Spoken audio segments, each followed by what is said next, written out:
من الشیطان الرجیم بسم اللہ الرحمن الرحیم۔ پناہ مانگتا ہوں میں اللہ کی شیطان مردود سے۔ شروع اللہ کا نام لے کر جو بڑا مہربان نہایت رحم والا ہے۔ یہ پیغمبر جو ہم وقتاً فوقتاً بھیجتے رہے ہیں، ان میں سے ہم نے بعض کو بعض پر فضیلت دی ہے۔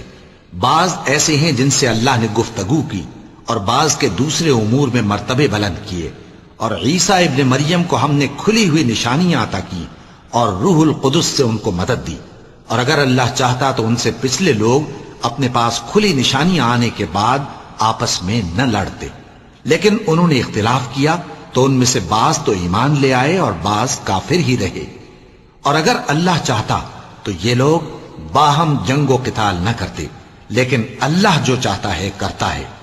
اے ایمان والو، جو مال ہم نے تم کو دیا ہے اس میں سے اس دن کے آنے سے پہلے پہلے خرچ کر لو جس میں نہ اعمال کا سودا ہو اور نہ دوستی اور سفارش ہو سکے، اور کفر کرنے والے لوگ ظالم ہیں۔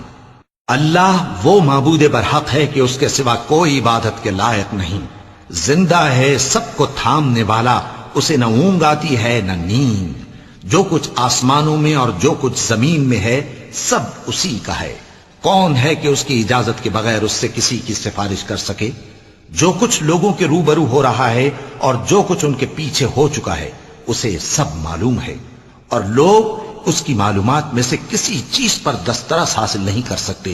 ہاں، جس قدر وہ چاہتا ہے اسی قدر معلوم کرا دیتا ہے۔ اس کی بادشاہی اور علم آسمان اور زمین سب پر حاوی ہے، اور اسے ان کی حفاظت کچھ بھی دشوار نہیں۔ وہ بڑا عالی رتبہ ہے، جلیل القدر ہے۔ دین اسلام میں کوئی زبردستی نہیں ہے، ہدایت صاف طور پر ظاہر اور گمراہی سے الگ ہو چکی ہے۔ تو جو شخص بتوں سے اعتقاد نہ رکھے اور اللہ پر ایمان لائے، اس نے ایسی مضبوط رسی ہاتھ میں پکڑ لی ہے جو کبھی ٹوٹنے والی نہیں، اور اللہ سب کچھ سنتا ہے، سب کچھ جانتا ہے۔ جو لوگ ایمان لائے ہیں ان کا دوست اللہ ہے کہ اندھیرے سے نکال کر روشنی میں لے جاتا ہے، اور جو کافر ہیں ان کے دوست شیطان ہیں کہ ان کو روشنی سے نکال کر اندھیرے میں لے جاتے ہیں۔ یہی لوگ اہل دوزخ ہیں کہ اس میں ہمیشہ رہیں گے۔ بھلا تم نے اس شخص کو نہیں دیکھا جو اس غرور کے سبب سے کہ اللہ نے اس کو سلطنت بخشی تھی، ابراہیم سے اپنے پروردگار کے بارے میں جھگڑنے لگا؟ جب ابراہیم نے کہا میرا پروردگار تو وہ ہے جو زندگی دیتا ہے اور موت دیتا ہے، وہ بولا کہ زندگی اور موت تو میں بھی دے سکتا ہوں۔ ابراہیم نے کہا کہ اللہ تو سورج کو مشرق سے نکالتا ہے، آپ اسے مغرب سے نکال دیجئے۔ یہ سن کر وہ کافر ہکا بکا رہ گیا، اور اللہ بے انصافوں کو ہدایت نہیں دیا کرتا۔ یا اسی طرح اس شخص کو نہیں دیکھا جس کا ایک بستی پر جو اپنی چھتوں پر گری پڑی تھی گزر ہوا، تو اس نے کہا کہ اللہ اس کے باشندوں کو مرنے کے بعد کیوں کر زندہ کرے گا؟